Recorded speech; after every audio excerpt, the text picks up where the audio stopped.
தன் குட்டிகளை மிகவும் நேசித்தது. ஒரு நாள் ஆடு தனது குட்டிகளுக்காக உணவு தேட வெளியே செல்ல தயாரானது. உடனே தன் குட்டிகளை அழைத்து, பசங்களா, நான் சாப்பாடு கொண்டு வர்றதுக்காக காட்டுக்குள்ள போக போறேன். யாரும் சண்டை போட்டுக்க கூடாது. முக்கியமான விஷயம், ஒரு ஓநாய் உங்களை தான் எப்பவும் வச்ச கண்ணு வாங்காம பாத்துக்கிட்டே இருக்குது. அதனாலதான் சொல்றேன், என்ன தவிர வேற யாரு வந்தாலும் கதவை திறக்கவே கூடாது. ஆடு தனது குழந்தைகளுக்கு முத்தமிட்டு டாட்டா காட்டி சென்றது. ஆடு செல்வதற்காகவே அது செல்லும் வழியில் ஓர் ஓநாய் காத்திருந்தது. அது இளம் குட்டி ஆட்டின் இறைச்சிக்காக ஏங்கிக் கொண்டிருந்தது.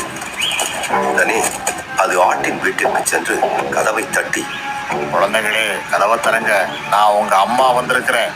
நீங்க எல்லாம் சாப்பிடுறதுக்கு உணவு கொண்டு வந்திருக்கேன். சீக்கிரம் கதவை தரங்க. ஓநாயின் குரல் தங்களின் தாயின்